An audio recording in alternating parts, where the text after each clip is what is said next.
Dude, it's such a damn treat having you in the studio, though. I have heard nothing but wonderful things about you. I have heard only nice things, like great things about you. Like honestly, like I expected. I was like, what if it's his off day? And then I show up late.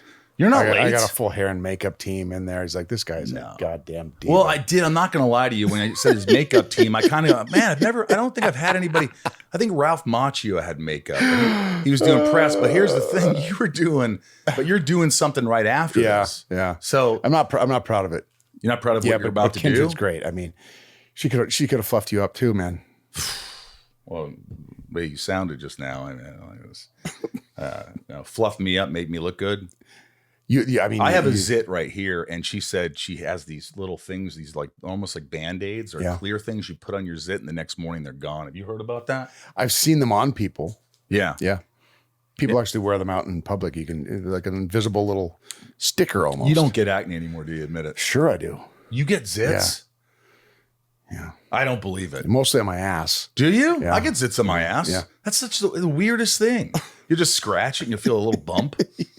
And then you put the clindamycin or whatever the hell it is, the spray I put on there, and I put it on my ass. Yeah. It works. This is how we're starting. Yeah, this is good. We're off to a raging start. This is a rager. I heard from, obviously Dax loves you, and Nick Swartzen and Tom Welling, and like all these, they're like, oh, he's great. He's great. Do you think that stems from childhood? Do you think that's how you were raised? Is a big part of it? Well, I mean, first of all, I don't know if any of that's true. I mean, they are dear friends of mine, so I think that they feel obligated to say things like that about me. But yeah, no, I do love those dudes. I've known Nick now for several years. We're both big Minnesota fans. He claims he's the biggest Minnesota Vikings fan, but I beg to differ. He is crazy. And he gets angry when people say otherwise. Yeah, no, he's crazy with the Vikings. Oh, yeah. Yeah. Yeah. He once left his Vikings jacket over here at a party once. And he was like, dude, where's my Vikings jacket? I go, the one that you left? Yes. It's here. We'll put it away in the closet right now. I'm going to go get it. Yeah. Is it that old vintage one that he wears? Yeah. The old vintage. That's the one he wears everywhere he goes, especially at a game. But the parents, did you have a good upbringing? Yeah. And I think we're about the same age. I think that parenting back when we were kids is very different than it is now. Oh my God. And I try to emulate what my parents weren't. They loved us and they gave us whatever they could, but they were not doting. They let us run free. I think the part of what I need to do a better job of as a dad is to get my kid, a little bit more independent. Let him go out and make mistakes. I was gone from morning until the sun went down. Me too. And I think that we were, granted, I was in North Dakota. I wasn't in Los Angeles, and it was a different time. But it's hard to sort of impart the same things your parents did or didn't do onto your kids, especially when you've had some success, because we grew up with, not much. We didn't have a lot of money. We weren't in North Dakota. Yeah, we weren't poor, but we didn't, it's not like I had to go out and make my own fun. I had to go out and get a job at an early age. I had to do all these things that I need to sort of, you're trying to make your kids more independent in the world we live in. That's got to be really difficult because everybody's glued to their phones. Everybody's looking at a easy way to make money. Yeah. Everybody's looking, it's just so different now. It's like school is sort of an afterthought. It's like, I don't have to. And it's got to be scary for a parent too, because they're like, oh, I'm not going to go to college. I'll just be a internet sensation, or I'll just do these. There's so many things you can do. Make 5,000. How many those do you see on Instagram? Make $5,000 a week doing this. Make 10,000. Here's how I did it. By the way, why are these people showing us how they did it? Exactly. There's got to be a catch. Well, I'm sure that there's some sort of a pyramid scheme behind it, right? If you sign up for this, it's the first 10 minutes are free, but after that, you got to pay us, a monthly, whatever. Yeah. I don't know. But how do you do it? How do you do it with your kids? I just, I think that, thankfully I have an amazing wife Audra? who doesn't have the same sort of, she doesn't want to wrap him in bubble wrap. She's like, no, this kid is going to learn how to be independent. We're going to make him responsible. If he's got homework, he's off the iPad. She's like very diligent that way. That's good. And strict, but she loves him and he loves her. So she's obviously better at it than I am. I admittedly am not as tough on him as I probably should be, but he's a great kid. I don't want to come down on him if I don't need to. But at the same time, he's not as independent as he needs to be. So I think he'll get there. But I guess my question is, how do you impart hardship on a kid when you have more than you had as a kid? You know, because you work so hard to have all these things. How do you downplay it to pass on to your kids? But that's not always a good thing. You know, I feel like, you know, it's almost like you have to manufacture circumstances that force them to go sort of be independent, earn their own way. Yeah. You know, but I don't know. I don't know. Maybe it's like, you know, I'm not a father.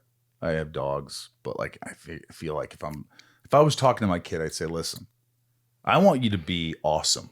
You know, I want you to, the sky's the limit, but I really want you to pay attention to, you know, when I was young, I didn't have all that, and I didn't have all this, and I want you to be a nice person. I want you to have a big heart. I don't want you to be an asshole, and I just want you to. I want to raise you the way, just so you don't become an asshole. Yeah, that's what I'm trying to do. Just manners and nice, and I'm sure they have manners and all that, right? You kind of demand that. Yeah, he's a great kid. He really is a very kind kid. So that part we're nailing.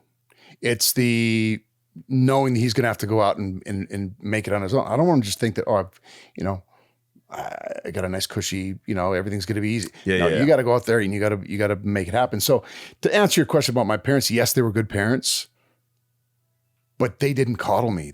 I had to go out there and figure shit out on my own. Yeah. And I need to do a better job of that myself. Well, we didn't have instant gratification. We didn't have like, what's a rubber? You just hear about what a rubber is. In fact, you know how old I am when I'm saying rubber. Yeah. You know? Which reminds me, I was in Vegas once, and this prostitute came up to me, and don't ask me why, but I had a fanny pack on. And she goes, "What's that?" I go, "It's my fanny pack." She goes, "What's in your fanny pack?" I said, "Prophylactics." And she goes, "What's that?" And I said, "Rubbers." And she goes, "You crazy." I love that fucking moment in my life. So then you took her up to your room? Of course. And the rest is history. Yeah. But have you always been tall? Like, did you grow fast? Because I was short and I grew after high school. I think I was on the tall side. I was never super tall. I think I grew more towards the end of my high school and early in college. But I was always, I guess, on the taller side. But you were athletic. You ended up being a quarterback, right? You were a quarterback. I was. Minot State University. Really? Yeah. Did you excel? You didn't hear about me? Oh yeah. Minot State. Yeah. What was your pass attempt reception thing? I think percentage. I think I still have the record for most yards per pass attempt. I only attempted 7 throws, but connected on 5 of them. And one of them went deep, so my average went. Were you popular in high school? Yeah, I think so. I mean, I was, again, we were at Minot, North Dakota. It was not like it was school. It was a pretty big school for North Dakota, but it wasn't like, I had a lot of different friends, actually. You know, now that you mentioned, I hadn't thought about this for years, but you know, I was on the basketball team, but most of my friends were on the hockey team. Right. And all these years later, those are still my friends, yet I still have a bunch of friends now that play on the basketball. So I didn't really, fall into one category. I just sort of was, somebody who got along with people, I guess. I don't know if that means I was popular. I was pretty shy. I lacked confidence a lot in high school. Yeah. So how'd you get into acting then? I don't know. You know, it was one of my biggest fears. I always wanted to do it, but I think that it was because I was so, I'm not shy, but just lacked that belief that I could go do it. And there was a lot of reasons for that, but I think that it wasn't until there's couple things that happened that sort of got me over that hump, because I didn't have this belief that I could walk into a casting room and just crush it. I always thought that I was going to go in there and I was going to fuck it up, and then they were going to laugh at me when I laughed. That was always like my mindset, which is terrible. I wouldn't wish that on anybody, but there was a point early on in my, early days of trying to get my first job. There was a scene for this movie. It was a student film. David Rosenbaum. That's my uncle. You know him? No, my uncle's actually, his name's Dave Rosenbaum. Yeah, he was not a director. Yeah, he was the director. He now works at Disney. It's another Jew you're talking about. Yeah. I had this scene where I had to. It was an adaptation of the picture of Dorian Gray, and I had this scene where I had to lose it, and something happened in the thing where I just lost it, and I saw their eyes light up, and I was like, oh shit, I think I got the job. I seriously affected whoever it was that was casting this thing. And it was that moment that I felt like that's what I have to do. I have to go in there and not give a shit about what anybody thinks and just go for it. Because I was so concerned about what people were thinking that I was. We all do. Yeah, I know. But it overcame whatever I was trying to do in the audition. And I think that was when I first started to believe that I could do it. But before that, it was just one mess after another in these auditions. But after that, after you kind of lost your shit in this audition, do you think that was it smooth sailing after that in terms of like confidence? Or do you still get nervous in auditions? Or did you still deal with that? Because I'm someone who can kill it and recognize it. But then why am I getting all nervous all over again? I abuse myself over and over. Yeah, me too. I think that's probably not a bad thing. I think you got to have some of that because you got to be able to work through it. And I think we somehow figure out a way to use it. Yeah. If you can harness it in some way. And for me, I couldn't breathe. I was sweating. I was just like, I was so nervous and so self-conscious that it took me, once I got past that and started to trust it a little bit more. But that whole thing lasted all the way through my, I've been in this business for 6 years now. And it wasn't until like 5 years ago that I think I finally felt like, okay, you do belong here. Isn't that something that's almost like me? It's been like the last 5 years. I feel like I've mature is a big word for me, but matured in many ways and sort of not, I care less. Yeah. I was just going to say, you probably care less. Like I still want people, you want people to like you. You don't want to be an asshole, but you're not going to do everything you can to make them like you. Right. You're not going to, it's tricky. And it's like, it's finding yourself and finding who you really are and just learning to like, I guess, like yourself. Yeah. Do you think you've always never had a problem liking yourself? You always like, hey, I'm a good guy. I like myself. Or were there moments in your life where you're like, I don't really like this guy? I still struggle with that. It depends. But yes, I think that, liking yourself, also just not, like you say, not caring so much. All you can do is show up and just be, okay, this is what I'm going to treat everybody with respect. I'm going to do what I'm going to be inquisitive. I'm going to ask them what, I'm going to, treat them with the dignity they deserve. Right. And if they don't like me and if they think whatever about me, I don't care, And that's what I used to, really go to all ends and make sure that, everybody's happy. Everybody's happy. Yeah. Total people pleaser. Yeah. But not as much anymore. Not that I don't care. It's just that I don't put as much effort into it because I know that, you can only control so much. And most of it is, if they don't, it's probably their own insecurities or whatever shit they're dealing with. There is a power in like letting go and not wanting to control everything and just going, okay, I know this is happening and just letting it go. Yeah. As long as it's not, something awful, but like, the little things. I'm a little OCD. I'm a little this. So it's hard for me to compartmentalize or just lay back and just go, hey, it is what it is. Like I'm always thinking of worst case scenarios. But I'm better now. Mm-hmm. But I'm definitely better. I mean, did you ever suffer with anxiety or depression or any of that stuff? Or probably. I mean, I think that it.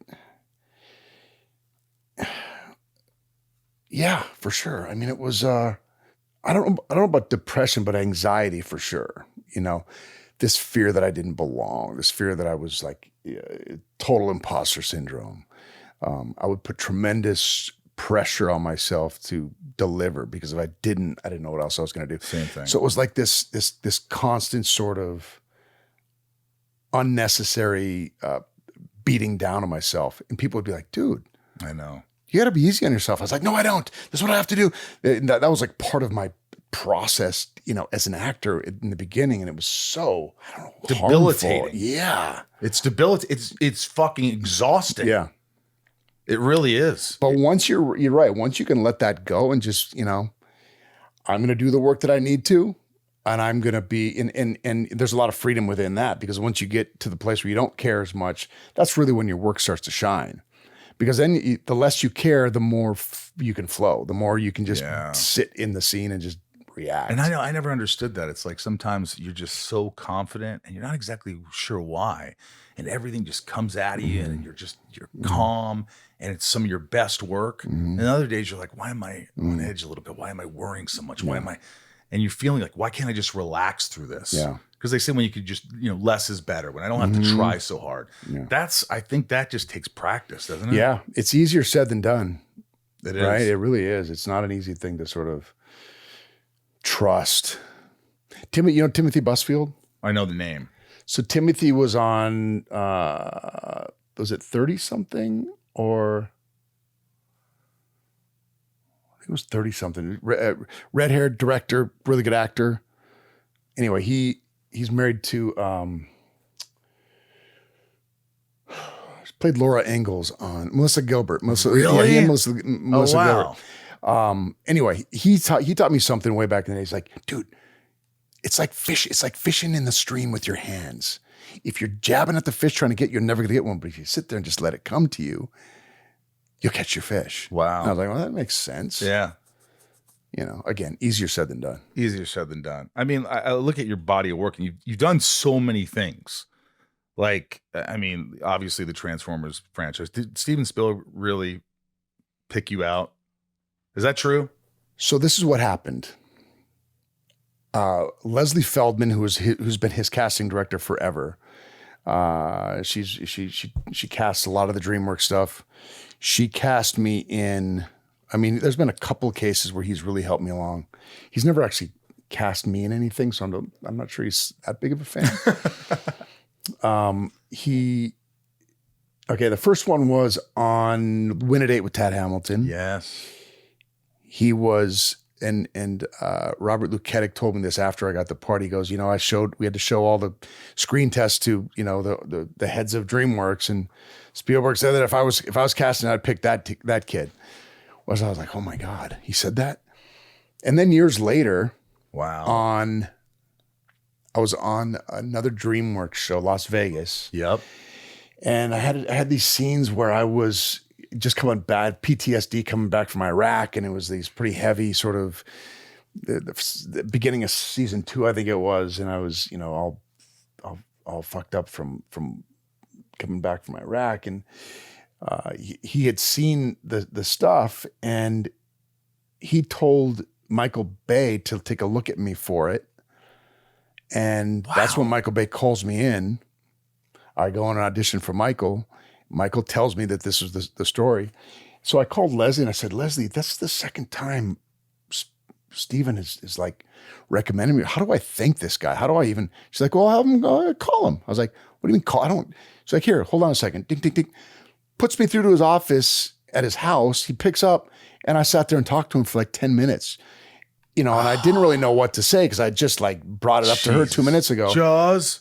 Exactly. So I was like, Mr. Spielberg, I don't even know what to tell you, but thank you for, having faith in me. For it's just twice now that you've done this. I don't even know how to thank you, but he goes, yeah, just go in there and do what you did with, if you can do what you did on Las Vegas and those, when you had the PTSD, bring that to it. And he just talked about, the what he would try to push me to do. So that's the story in a nutshell. Did you ever meet him? Oh yeah. So you have. Mm-hmm. When did you meet him? I met him. I've met him several times, but the one that I remember the most was a pretty first of all, story. When he comes, like you see him and you go, he locks eyes, you could tell he knows who you are. I think so. Like it's like he's a wicked smart guy. I mean, nothing gets past this guy. He's an avid reader, and he he's the nicest dude you could imagine. He's just, sometimes you think that these guys who are like the most successful in the top of the food chain are going to have this air about them that's just like bigger and better than anybody else, but not him. He's like a super sweet, affable guy so he brought me, so they were casting this other movie for, I think it was something, I forget what the name of it. I don't think the movie was ever even made, but he had me in just to read this girl that he was looking at. He wanted somebody to read with the girl, so they brought me in. And it was one of those things, like I told you before, auditioning. I got so fucking nervous. So I've known this guy for years, and I got so nervous just knowing that I wasn't even up for the part. I was just helping them cast this girl. Jesus. And that was one of those cases. I'm like, dude, when are you going to get over? This was like well into my career. I still got nervous. So it's one of those things that you're constantly sort of working on. Inside of You is brought to you by Rocket Money, our good friends at Rocket Money who are just saving people money. If you're listening to this, don't fast forward, because let me just tell you a little bit about it, because you're going to want it and you're going to need it. Rocket Money is a personal finance app that helps find and cancel your unwanted subscriptions. How genius is that? It monitors your spending, helps lower your bills so you can grow your savings. We talk about this all the time, but especially nowadays, with so many streamers, so many shows, you tend to go, oh, I want to watch this show, but it's on this new streamer, and now I have to subscribe, and now it's going to cost me $9.99 or $14.99 if I forget to cancel it, because it's that initial, they get you for the month. Not anymore. Rocket Money is here to save you. Rocket Money will take care of those unnecessary charges. And, they've helped me out. They've helped Ryan out, and so many millions of people. A lot of people aren't aware of how much they spend each month, Ryan. You know how many subscriptions you pay for? Do you know how many you pay for? You know now, because Rocket Money. I know now because I got a very thorough track record of it, and I'm on top of it. Rocket Money shows you all your expenses in one place, including subscriptions you forgot about. If you see a subscription you no longer want, Rocket Money will help you cancel it. Their dashboard lays out your total financial picture, including bill due dates and paydays, in a way that's easy to digest. You can even automatically create custom budgets based on your past spending. If you've got a goal you'd like to save for, Rocket Money can analyze your accounts to find the best time each month to put extra money aside. Rocket Money will even try to negotiate lowering your bills for you. The app automatically scans your bills to find opportunities to save and then goes to work to get you better deals. They'll even talk to customer service, thank God, so you don't have to. Get alerts if your bills increase in price, if there's unusual activity in your accounts, if you're close to going over budget, and even if you're doing a good job. Rocket Money's 5 million members have saved a total of $500 million in canceled subscriptions. Holy cow. With members saving up to $740 a year when they use all the app's premium features. All right, I've said enough. You know what to do. Cancel your unwanted subscriptions and reach your financial goals faster with Rocket Money. Download the Rocket Money app and enter my show name, Inside of You with Michael Rosenbaum, in the survey so they know I sent you. Please do that. Don't wait. Download the Rocket Money app today and tell them you heard about them from my show. Inside of You is brought to you by Shopify. You've heard me talk about Shopify a million times, but let me tell you, you need Shopify. Shopify is the commerce platform behind millions of businesses around the world and 10% of all e-commerce in the U.S., from household names like Mattel and Gymshark to brands just getting started. Well, what if I can't design a website? Well, Shopify's got you covered from the get-go with beautiful, ready-to-go templates to match your brand style. What if I need a hand? Get help with everyday tasks like enhancing product images, writing product descriptions, or generating discount codes with Shopify's AI tools created for commerce. Now, let me tell you something, Ryan. I have used Shopify for so many years now. For both podcasts, if you have a small business, medium-sized business, large business, it doesn't matter. You need Shopify. You're going to make your business even better by having products out there. And the dashboard on this thing is so easy to use. You just take a picture of your product. You upload it. It's all right there for you. If I could do this, you could do it. And you put a description.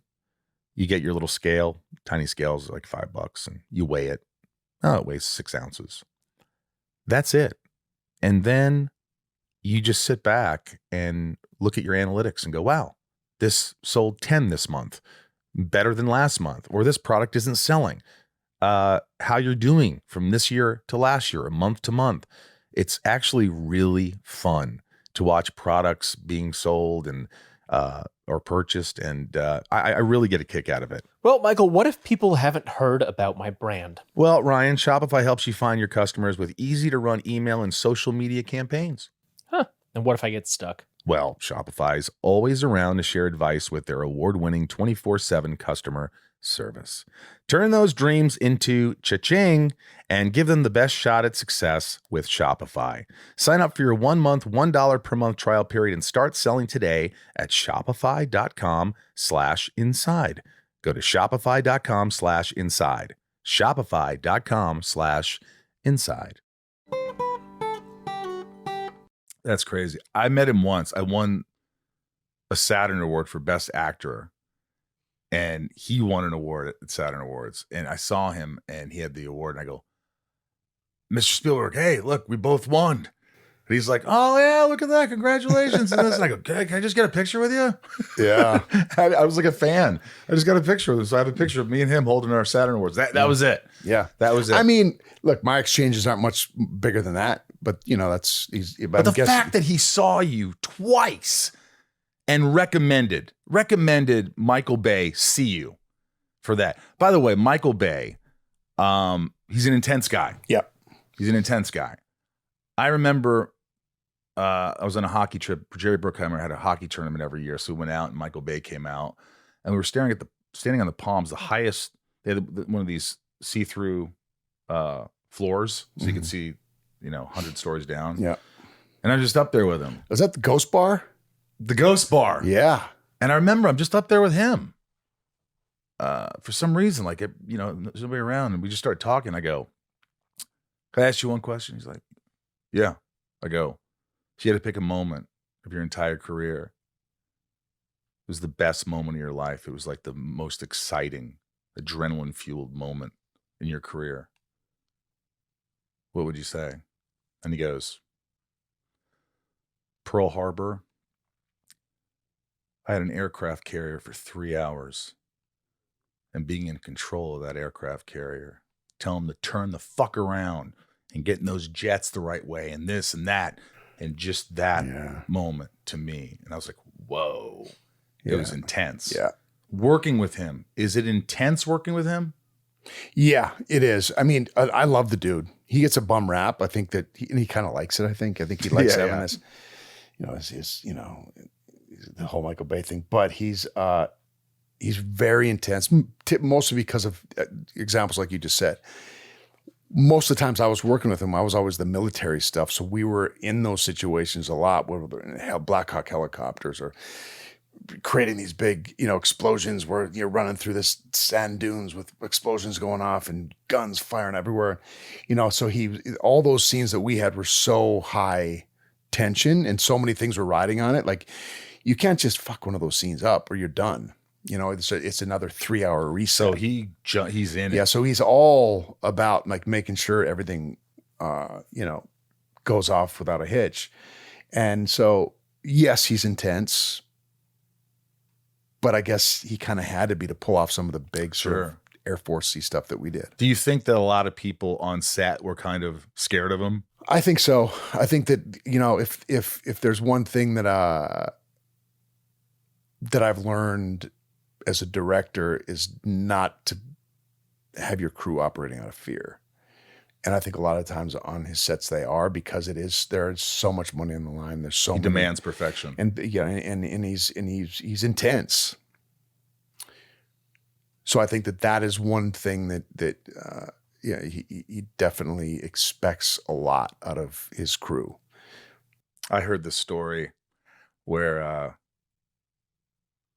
he was on set, and I went up to Billy Bob Thornton because he was at a bowling alley, and I saw him, and I go, hey, can I ask you a question? Is this story true? He goes, what story? I go, and I start saying, he goes, yeah. He's like, yeah, I'm on set, and we're shooting Armageddon. Was it Armageddon? Right? Armageddon. And he goes, and it wasn't Michael's fault at all. He goes, it wasn't Bay's fault. The whole fucking cast, all of us are fucking around. we're just fucking around, and he's trying to get the shot, and we're fucking around, and Owen's making jokes, and fucking so-and-so's making jokes. And finally he goes, "That's it. Shut the fuck up. I don't care who speaks next. I don't give a fuck who you are. You're off this set. You understand me? Not another fucking word." And then Billy Bob Thornton like turns to one of the castmates and goes, "So anyway, man, I was telling you." And Bay just fucking laughed. Did he really? He laughed. He goes, see, that's the thing. Fucking fuck you. Yeah. You know, it's like he's got a sense of humor. It's just like he's on these. You're right. He's in this moment. This movie has to be. Yeah. He's probably part of him. He's like freaking out. He wants to, you know, the studios to love him. He wants the movie to be great. He wants everybody to be great. So he's got a lot on his plate. Yeah. So it's hard to do those kind of movies. That's a great example, because he is a lot of it is just bark, not as much bite, because he gets very mad, but then you fuck with him and he laughs it off. You know, it's never personal. Yeah. Tell me about Gatlan, because I know this is your personal journey, and I think it's amazing. You know, raising kids off the grid and exploring longevity, and you have this new men's wellness brand, which I was looking at, and it's awesome. What was the reason behind this, and how would you describe it? So this is, you know, it's one of those things that when I first, you know, my friend Fabian brought me this idea. They'd been working on this idea. At the time it was called Immortal Male, and it was a TRT company, testosterone replacement therapy. And I had been doing it for like 5 years. So I was like, this shit works. I love the idea of it, but I can't go be the face of this, can I? My agents were like, no, you can't do that. That's a secretive thing you should be doing. And then I thought more about it. I was like, you know what? No, this is actually the perfect thing that I should be doing, because it does work. It's something that I completely believe in. And, you know, and I'm really into, you know, health and wellness and longevity, trying to stay as young and, you know, athletic, and, you know, being able to roll around with my kids on the ground for as long as I can. So that's really what the reason I got into it was, because I knew that it works, and I knew that we could really help a lot of people. Men now, we're getting into the female side of it too. Really help, you know, people of our age, you know, live stronger, live longer, you know, and you don't have to necessarily taper off as you get older. You can stay, you know, younger much longer than your dad ever could. It's amazing. You know? And I think that that's really why I wanted to do it. And I was like, why would I, you know, I've learned a lot of secrets, and a lot of guys in this town that do it. And I had people asking me, what are you doing? I was like, nah, nothing.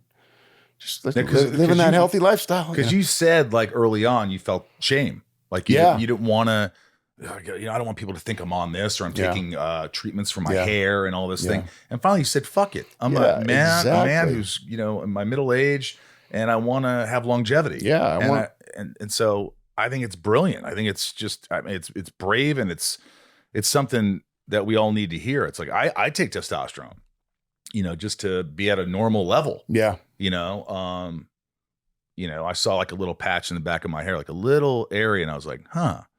So finasteride, right? And so you, on your website, Gatlan, you provide all these things that people could take. Yeah. Right? Yeah, it's a telemedicine company. So, you know. So how do they do it? So what happens, you know, it depends on what you're after. For TRT, it's a little bit more to do, because we have to get your blood work in. So we'll send you to get your blood, or we'll send somebody to take your blood, test your levels. Depending on where your levels are at, we will put you on with one of our doctors all through Zoom. You know, it's all telemedicine, which is really nice. And they will tell you what you need, where you're at, and it's as simple as that. And then we send you whatever it is you're looking for, whether it's testosterone or, you know, hair growth, or GLP-1s, or what's that? That's like Ozempic. It's like the right, you know, semaglutides. Do you do like BCP? I don't do that one. I don't do the GLP-1s.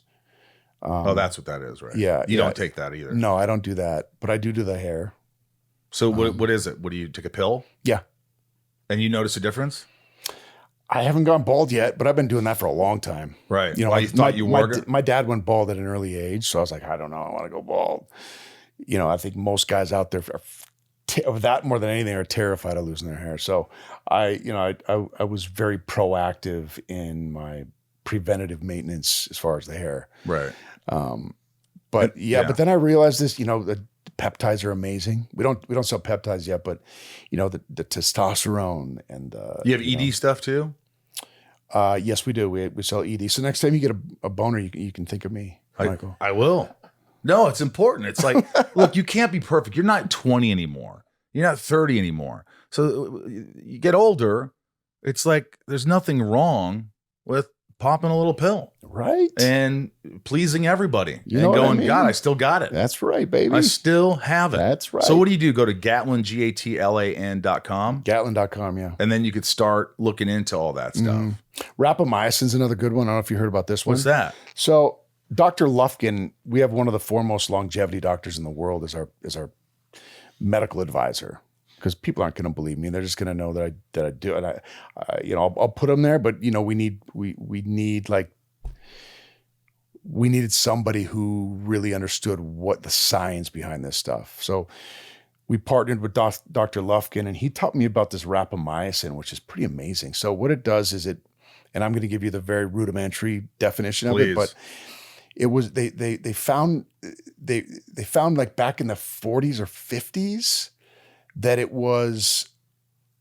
they were using it to, and he can explain it's a natural sort of thing that grows from mushrooms or something.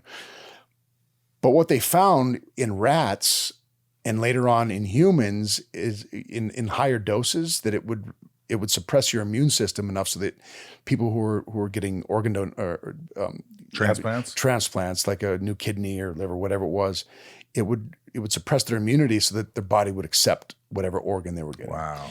But then they found later on that it also in lower doses blocks this mTOR protein, which is basically the protein that causes aging.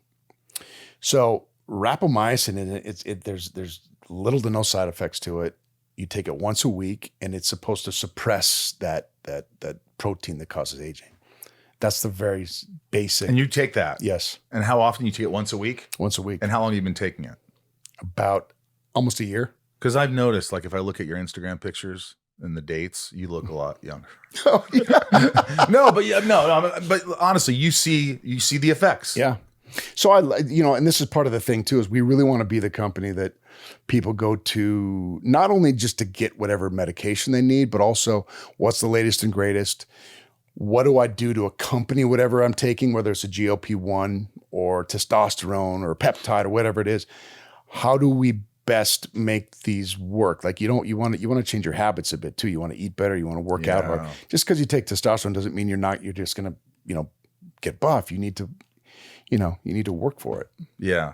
I mean, yeah, diet's huge. I think it's the biggest part of everything. Yeah. It's like what you put in your body. And I'm not always great. With that. And you shouldn't be. Nobody's perfect. Neither am I. I just had pizza before I came over here. But do you notice if you don't snack or eat late at night, you feel a lot better the next day? That's my biggest thing. Honestly, Me too. is That's my problem. my eating at night. If I could just stop doing that. Yeah, because I have popcorn, but it's olive oil. I cook it in olive oil. I pop it naturally. As naturally as you can pop it. I got a popcorn maker, so I eat a lot of popcorn. Yeah, with like what's that salt? Himalayan salt. Oh yeah. Now, do you think that's that bad? I just think that if we could just stop the eating at about 6. We'd be a lot. But then I'm better off. hungry. I'm hungry too. So what I the wake fuck up do at you 3 do? in the morning. I'm starving. Yeah. So is But there something you could eat maybe at 9? I think that it has something to do with our I think it has something to do with our sugar levels. Right. You just got to normalize it, get used to it. I think maybe some people say you have to eat more protein. You won't get those same cravings. I'm not sure exactly. I'll talk to Lufkin. Lufkin will be able to tell us. Lufkin.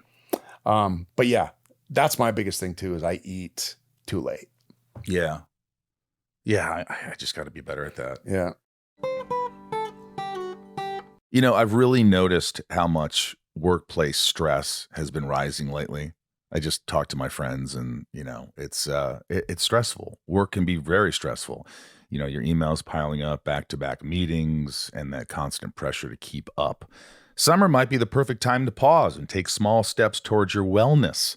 Personally, even just sitting in the sun for 15 minutes or hitting the incline on a treadmill helps me reset. With over 30,000 therapists and more than 5 million people served globally, it's incredibly easy to fit into your schedule. You can meet with a licensed therapist right from your phone and even switch therapist anytime. It's that easy. I think a lot of worries, Ryan, is that, I don't know. I don't like my therapist. I don't know what to do. I'm just not going to engage. No, you switch. You don't have to see that therapist again. They'll take care of it for you, and you'll find the therapist that fits into your life, into your world. With an App Store rating of 4.9 out of 5 from over 1.7 million reviews, it's clear it's helping a lot of people. Therapy has helped me. It helps Tom. It helps Ryan. It helps everyone. Just talking to someone and getting something out of your system, someone who could objectively talk to you, who's a licensed professional, who could guide you in the right direction. It's so important, because if not, it's like, you work your body out and you get in shape, but what do you do when your mind's not in shape? You go to therapy, and I promise you, by going to therapy, you are going to get better. It's going to help you in some way. It's just obvious. As the largest online therapy provider in the world, BetterHelp can provide access to mental health professionals with a diverse variety of expertise. Our listeners get 10% off their first month at betterhelp.com/inside. That's betterhelp.com/inside. You still hang out with, you live in North Dakota. You're with your wife, Audra, who's 21 years younger than you. Yeah. Now, my girlfriend's like 17 years, 18 years younger than me. And people are like, oh, and I'm like, you would never know other than looks. Because she's smarter than me. Her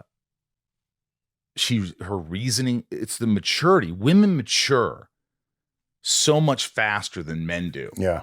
So what was it about your wife that you just said, this is it? I mean, besides the fact that she was super hot. Yeah. Well, I didn't go there, but yeah, she's hot. She really is. She's really totally beautiful.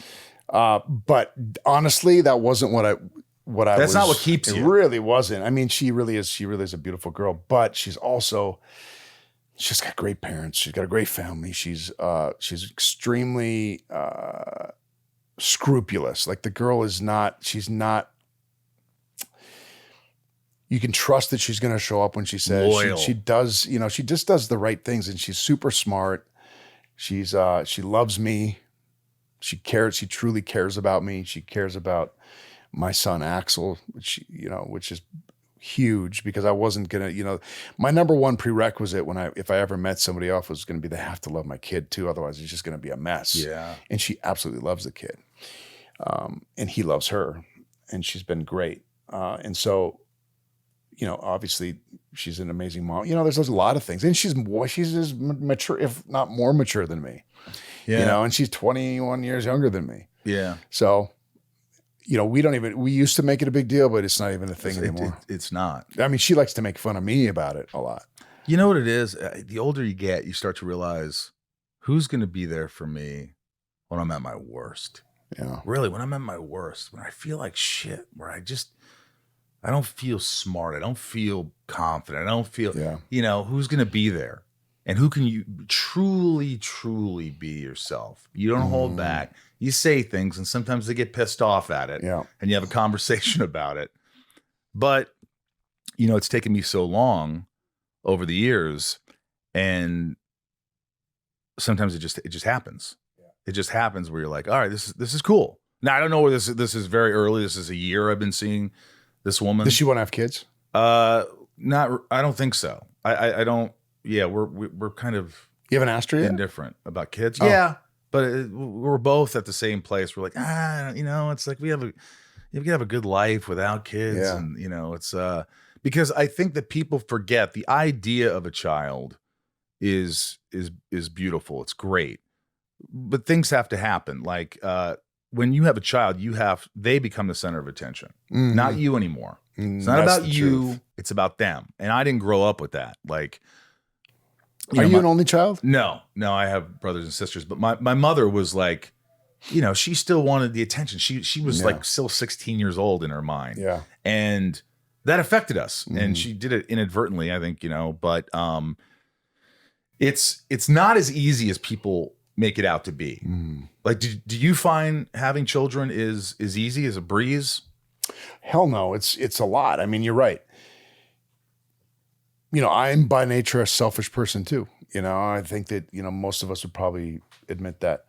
My wife is not. She just, even with her nieces, it's just all about them. It's all about everybody else. So I knew that she was going to be a great mom. For me, I love kids. I really do. And, and it scared me to death. That's why I was almost 40 when I had Axel. But then something happens. You don't even think about, that shift from me to them. It just happens. You're just like, oh my God, I'll do anything for this kid. Yeah. So it's not even a conscious decision you make. It just sort of happens. And then you're like, you can't imagine how much you love this little thing. And then everything becomes about that. And I think in a weird way, it makes us, it makes us better people in some ways because we take so much of the focus off of ourselves. At least in my case, I can't speak for anybody but me, but that's, if I didn't have kids, I might be in a much worse place. Really? Yeah.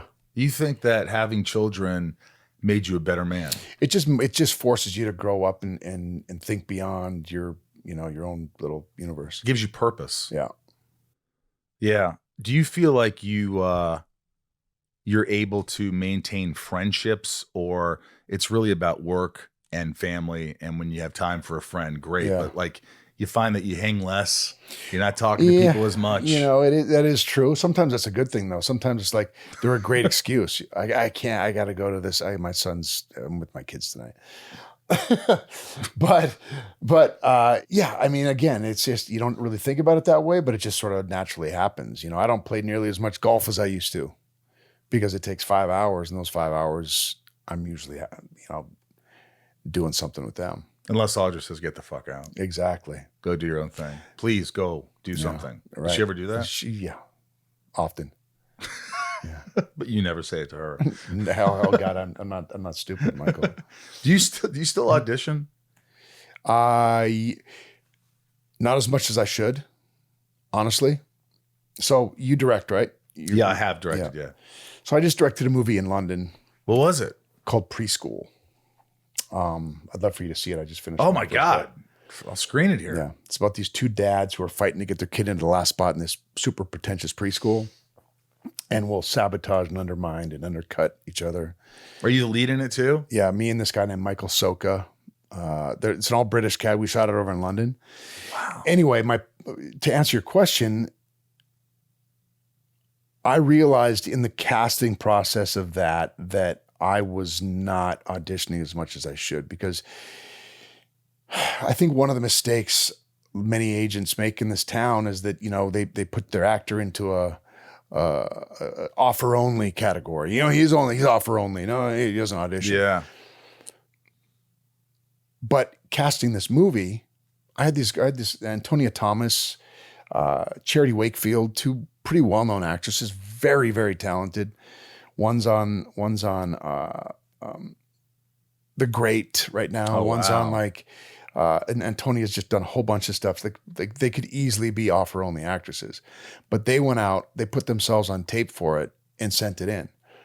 And as the guy, when you're on the other side of it, as a director, you see that and you're like, oh my God, there's nobody else that could play this but that person, because they showed me exactly what they would make. So oftentimes I'm like, I don't need to be offer only. And so I just switched agencies, and I told them, listen, I don't want to just be, if there's something we love, please let me go get it. I'll put myself on tape. Because the director needs to see it.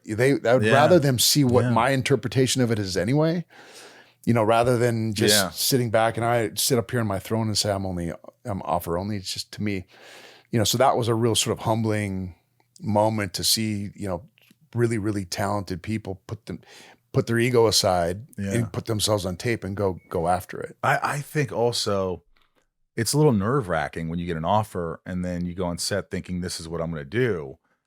If you audition for something and they like it and they go, this is exactly what we want, you know what you're doing then. Right. So sometimes you're like, you get there and you're like, oh, he wants me to do things a little differently, or like, oh shit, okay. And it's harder. Yeah. It's more of a challenge. Yeah. It's not like, oh, you just want me to play myself. Oh, you want. So I understand what you're saying about that. Like, you're willing to fight for a role. Absolutely. Yeah, I love that. I think you have to, if you really want to go get, here, let me tell you another great story.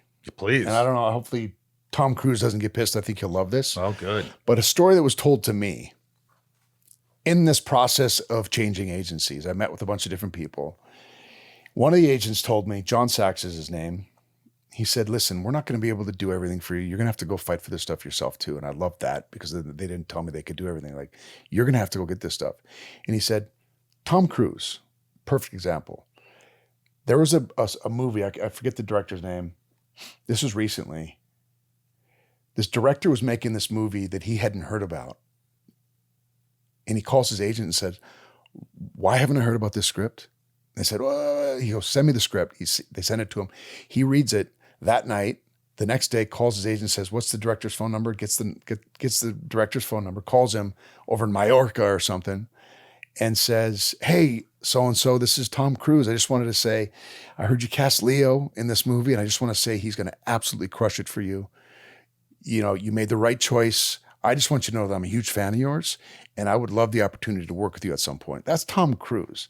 He goes, that is what Tom Cruise, that's how he operates.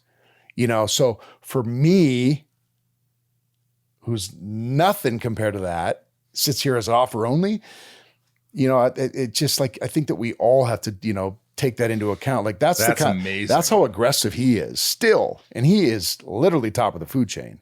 Yeah. That's amazing. I bet the director loved hearing that too. I think who wouldn't love to hear that? And I think anybody. I think we should all do a little bit more of that. Oh, I have people on here all the time. I just had these directors who direct. I'm a big horror fan, as you could fucking see, but they directed Talk to Me and this new one, Bring Her Back, and I'm huge fans. And they sent me the screener. I love both their movies, and I was like, put me in something. I would love to work with you guys. I mean, it was like, let them know. Yeah, absolutely. I agree with that. I think that you should let people, even if nothing ever comes of it, they're going to remember you. Yeah. And I think that that's how you keep yourself in the game. And that's how Tom Cruise has probably stayed,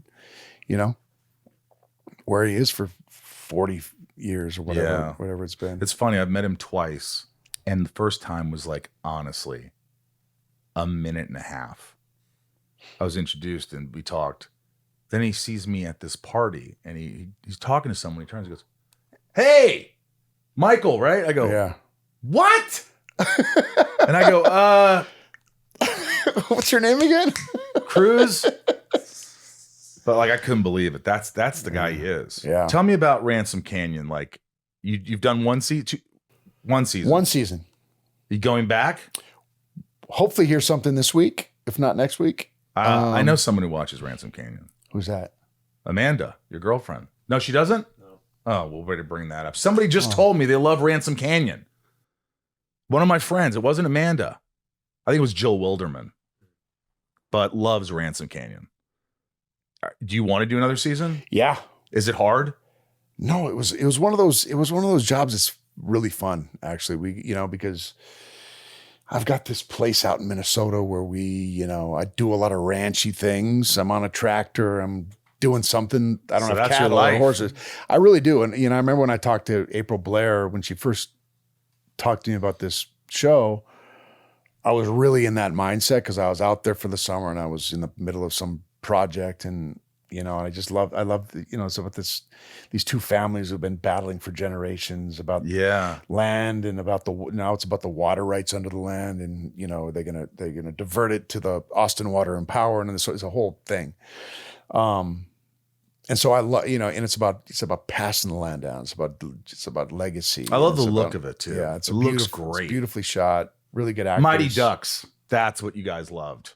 You loved him in Mighty Ducks season 2. Coach Cole. Yep. That's what it is. That's what you said. I was thinking about that. Yeah. That was That was fun too. Did you have fun doing that? I did. I learned how to skate again for the first time in 30 years. Oh man. I played hockey as a kid and hadn't been on skates. I bet you picked Literally it up for after a 25 few years. sessions. You started skating around. It's not like riding a bike. It's though, not Michael. easy. No, it really isn't. It's not easy. It took me a good month to get comfortable on the skates again. I And I was supposed to be an ex-pro. I play every Monday night. Do you I really? play hockey every Monday night. Did you grow up playing hockey? Yeah, grew up playing hockey. Dad was I'm trying to sell a hockey show right now. I just pitched to Netflix, so cross your fingers. But yeah, I love hockey. And I remember Steve Brill called me up. Yeah. And because he created that. Yep. And he said, "Hey, there might be this part for you as a coach." And Oh, you would have been great, Coach Cole. No, you would have but been better like than me at it. No, I'm just saying. I think it was just it was scheduling or whatever. And then I heard you got it, and I was like, "Fuck yes!" I mean, first it was fuck, and then it was yes. But that's got to be cool to be a part of a franchise. Yeah, and Steve was great. Steve was the guy that brought me on. And he put me through the ringer on the skates for the first time. He's a pretty good player. He plays with you? He hasn't played with me for a long time, but he used to. Yeah. I almost got in a fight with Brill once. Yeah, he's prickly. He's chippy. Yeah. Chippy. Yeah. Old Steve Brill. All right, this is called Shit Talking with Josh Duhamel. By the way, you say, how do you pronounce your last name? Duhamel. I was right. Yeah. Duhamel. Yeah. Because you look at it and some people go, "You sure it's not Duhamel?" Has anybody ever said that? Have you seen Studio? The Studio? Only the first episode. Yeah, so I just saw that yeah. episode. Yeah. Somebody So, mentions your name? there's a whole episode with me being cast as the Kool-Aid guy. Are you serious? Yeah, and I didn't know somebody was watching it, told me What? about it. And That's cool. And I was like, yeah, it's cool. Yeah. It's, I love Rogan and all those, but you'd think they would have called me and Yeah, said like, we're hey, gonna do you mind use if we use your name and likeness for this? Or at least, how do you pronounce your name? Because they pronounced it wrong. What'd I they was say? like, you should have at least said, how do you pronounce your name? They didn't do What'd that. they say? Duhamel. Well, They that's said it a lot. they did it Duhamel. as a joke, though. They might have. I'm not Yeah, sure. it's probably a joke that they said maybe. Duhamel. Maybe. Because it's But you it's an easy name to they to should mess have up. just asked you. I don't care. Listen, I'm easy. So you weren't upset. No. I'd be honored. I'm kind of flattered by it. That's fucking dope. Honestly. This is called Shit Talking with Josh Duhamel. It is my top tiers patrons who support the podcast, patreon.com/Insighty. They're going to ask you questions, rapid fire. Okay. And if you feel like answering a longer question, Chris Ann, what is something you do to distress or relax? De-stress. Yoga. You yoga? I do. Does it really help? It really does, because I had really bad knees and a bad back. And I started doing yoga several years ago, and hot yoga is really good. It's fixed my knees. Is that and only my for back. good-looking guys? No, it's Hot good. yoga? It's good, especially if you got knee problems or I do. back problems, or if I you're have looking problems. if you're looking for a girlfriend, Dude, I have you'll problems. probably be the only guy in there. When I'm lying in bed on my side and my knees are together, my knees hurt. Yeah, So I have to put a pillow. it's because between my we're knees. early 50s, man. Fuck It's this. normal. Linda M, what goal are you working towards right now? Making your son more independent. There's a lot of them. What's the big one? Top of the list. What's the question exactly? What goals are you working towards now? Like, what's a new goal that you would like to attain? Well, we'd like to have another baby. Really? That's a big one. And then, really sort of launching this company. Gatlan, yeah. Niko P, that's his name, Niko P. How easy is it for you to receive feedback from loved ones? You were all right. Yeah, it's not easy, actually. You don't like it? I get uncomfortable when people are complimentary for some reason. You don't Maybe like. it goes you don't take back to my compliments well. people pleasing thing. I don't know. Yeah. Maybe it's, I don't know. I feel uncomfortable with it. So when somebody says, I mean, I like it. "Hey, you're a great actor," you're like, "Oh, thanks," but you don't want to hear it Not necessarily. unless it's Spielberg. Yeah. My friends, I got a group of friends for like since kindergarten. Yeah. I don't think they've ever watched anything I've done. Or if they do, they tell me that I sucked in it.